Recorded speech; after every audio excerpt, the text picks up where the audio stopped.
Well, let's turn our attention to the weather. Nancy touched upon it a little bit, but you get four seasons there, and can you talk about what each season is like in your area? Sure. The the seasons are very dependable according to the calendar. So March, April, you can expect spring.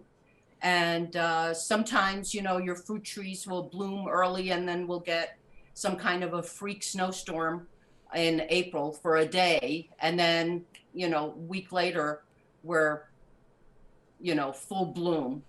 And summer can be, depending on where you are, of course, down in the valley will be hotter than in the foothills or further up in the mountains. Or, for example, out here in Tejeras, where I am, it's usually, probably 5 to 7 degrees cooler than it is in Albuquerque. And Santa Fe is always 10 degrees cooler than Albuquerque is. So, and then fall is beautiful, just beautiful. And that's when we have our balloon fiesta, and the riverbed and the mountains are just stunning with the change of colors. Um, and then winter, which sometimes, the climate's been changing. So we didn't used to get snow very often. And now I notice that the last few years we've gotten um, almost regular snow, like every 3 to 4 weeks we'll have some snow, um, sometimes even up to like 6 or 8 inches, and then 2 3 days later it's gone, and then we're back to the mid 50s. So winter is generally mild, very sunny. It's beautiful sunny day today. And but Santa Fe is cooler. Los Alamos is cooler, again, higher up. It depends on your elevation. If you don't want very much winter, then places like Las Cruces are popular with retirees. It's more, you'll even have palm trees down in Las Cruces. So A And they lot of probably get hotter in the summer though, don't they? they are hotter in the summer, Yeah, that's right. So they're Yeah. about 10 degrees hotter than Albuquerque. a lot of And people. Carlsbad and those southern areas, they'll touch into the hundreds in the summer. We don't here in Albuquerque, and definitely not in Santa Fe. Yeah, a lot of So people don't realize that Albuquerque is we're actually the same elevation as Denver, so Hmm. are fairly close to it, about 5,000 feet. So uh, they don't realize that they think of, so a lot of people think of Albuquerque as a really hot deserty town. It's really not. Rio Rancho is actually a couple of 100 feet higher than Albuquerque, and just a little fact about Santa Fe: in elevation, it's the highest capital in the United States at 7,000 feet. So that's right. I yeah, did not know that. yeah. And it's also 7,000 here in Tejeras. Oh, no So kidding. yeah, I didn't Yeah. know that. And then you've got skiing, Taos, which is your skiing community. How far is that from your area? Taos is, let's say 2 hours from Albuquerque, but we have many ski areas. We have the Sandia ski area, which is right here. And so that's the local skiing for Albuquerque or for the East Mountains. Sandia Park, Sandia Crest. And then we have Ski Santa Fe on the way to Taos. And Tom, you know more about the skiing. You've yeah. I was going to been say quite that an avid skier. I've been skiing since I was 6 years old. So and I've kind of skied all over the world, and by far I think Taos is the best skiing. I absolutely love it. Their powder's untouchable, and they've actually purposely not built ski lifts up to the very top, and to make it it's kind of a rite of passage to hike up to the very top and ski down. But their ski lifts go up to 14,000 feet, and then uh, and I'll put it up against any ski area in the world as far as being an amazing ski area. Santa Fe is really good too. Uh, Santa Fe is a great trip if you don't want to drive as far. If you just want to go for the day, we like That's just 45 minutes. yeah. And if you just want to go for the afternoon, Sandia is great. you could just drive up, ski for, buy a half-day lift and ski. What we like to do is we like to do Santa Fe. We'll go early in the morning and then come home and make an appointment at 10,000 Waves, which is a world famous spa on the way back. It's an outdoor spa in Santa Fe. And so we'll ski, and at my age, believe me, it makes a difference. We have fairly easy access to Colorado too, if you're into the ski valley scene. There's less of that here. Durango. Yeah, there's more. You go to Taos. It's more about where the people who really want to ski instead of show off their fashion go to. But I think what we have to say about New Mexico is that New Mexico is such an exciting place because of the variety of things that there are. The folks are very down to earth. I find people to be very friendly, very easy to strike up a conversation in the grocery store. I mean, you almost can't avoid, like, you go to the grocery store, somebody will say hello, somebody will drop a few words with you. It's just how it is as we mingle amongst each other.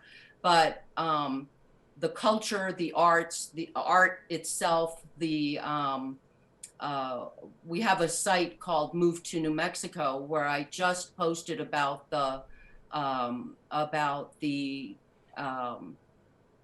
Taos Art Society that started over 100 years ago, when artists from the East Coast started coming to New Mexico, including probably the most famous Georgia O'Keeffe and the Taos Arts Colony. And there's so much going on here with the New Mexico Jazz Workshop, where they have everything from free performances to kids camps in the summer learning music, to teaching adults and open mics around town. My son is a musician, and when he was in middle school, I used to take him around to the open mic sessions downtown. And it's so, it's easy to create opportunity, I think. I remember growing up in New York City, it felt so huge and so foreign, disconnected, right? Like, how do you become an adult and connect yourself into the society? There doesn't seem to be as much competition here professionally. Everybody's not trying to one up they're not trying to scratch to get ahead. I just interviewed a couple of filmmakers for our channel who moved from California, and they were talking about how much, first of all, they're able to, because of their rent situation, they were able to, for what they were paying in LA, they're able to rent a house with an extra bedroom, which they turned into a studio. But the collaborational spirit here is so much nicer. They're out working all the time, and people just sort of jump on to help and to further everybody's project. It's not like you're trying to, I hate to use the word backstab, but you're not trying to you're not trying to move up at somebody else's expense here. So many of us, almost all of us in California, are used to a rat race. This is kill or be killed, every man for himself, every woman for herself. And you move to other parts of the country, and it sounds like New Mexico is just like many other parts of the country, where people want to be civil, they want to like each other, they want to get along. Right. It's just a whole different world than okay, New Mexico voted for Biden, therefore it's the same as Los Angeles. It's not that way. It's really not. It's really not. We do kind of lean a little bit. I like to think we're more of a centrist state. We're kind of a purple state. We have people that have strong opinions, but we're also able to. I can have a conversation with somebody who has a differing opinion, and not walk away thinking, oh, I really don't like this person. I can respect. And they'll respect my opinion too. So, and I think that we're good at keeping the politics out of our daily functions in society, of the things that we need to do, like in our work to service people or whatever, or if you're in the film industry or, or you work at Intel or, I wanted to mention earlier that Facebook is also here, also one of our big employers in Las Lunas.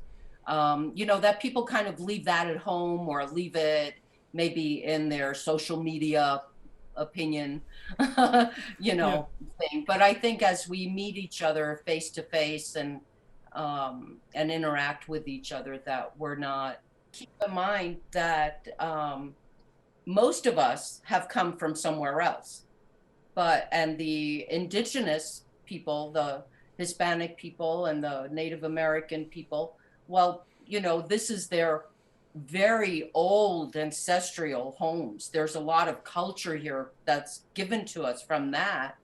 But everybody else, we've all come from somewhere. And even if you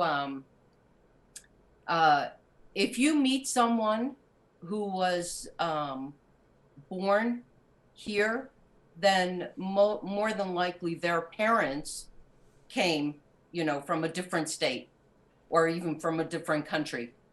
Well, let's turn our attention to the cost of living. That's the number one reason people say they're leaving California, regardless of your political beliefs, whatever. It's the highest, one of the highest cost of living states in the country, if not the. So if you talk about what you can buy for, $350,000, $400,000 in your area, what property taxes are like, what your income taxes are like, if you can touch upon that, just to show people how, if they can live significantly on lower cost of living than they do in California. Well, Sure. 350,000 will buy you a lot of house here. 350,000 can buy you a very nice, let's say, a townhome, about 1,850 to 2,000 square feet, maybe even a little more. You can buy a single family home that's 3-bedroom, 2-bath with a 2-car garage. New homes are starting at about 270-ish. Wow, that's a lot of house. Yeah. And then what would property taxes, does it vary? I think you're in 2 different counties, right? Albuquerque's in a different county. Yeah. So do property taxes vary based upon the county you're in? They do. Sandoval County is a little bit lower than Bernalillo County. And which is in which county? Albuquerque is Bernalillo County, which is the largest county in the state. And so your property taxes there are, rule of thumb, about 1.3% of your price. So if you buy a $500,000 house, you could count on your property taxes being approximately $5,500 to $6,000 a year. In Sandoval County, where Rio Rancho is, property tax rule of thumb about 1%. So if you buy a $400,000 home, your property tax will be about $4,000. And Nancy, how often are those taxes reassessed? Is it every year they reassess the value of your home? They have a general assessment, a kind of a wide sweep assessment of every property every 10 years. We saw that after we saw that about 2011. And they will actually come to your house, on a Saturday afternoon. That's what happened to me. They just showed up and, they go around, they measure the house and they do their big assessment for the county database. And that's every 10 years. But your property taxes year to year can't go up more than 3%.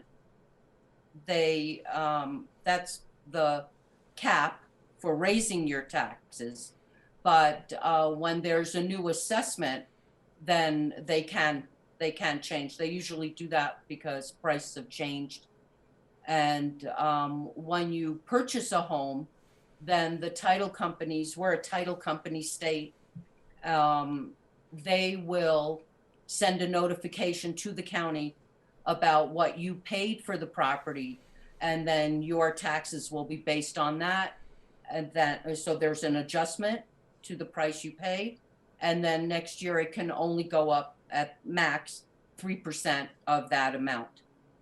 So 3% of the tax or 3% of the value of the home? They can 3% raise? of the tax.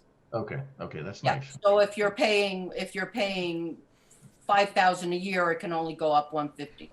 Well, and then what about things like sales tax and income tax? Are you aware of what those are running?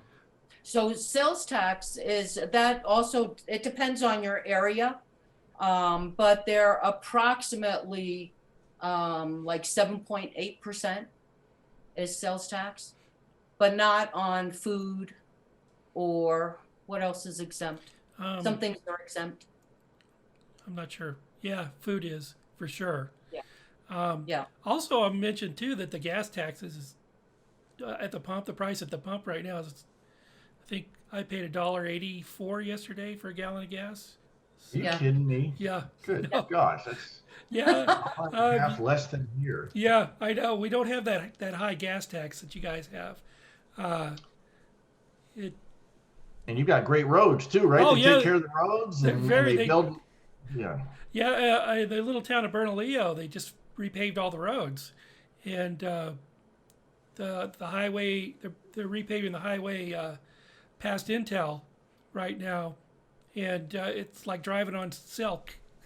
So it's great. Yeah, the roads are well kept. Yeah. And then talk about income tax, state income tax. Do you know what it is?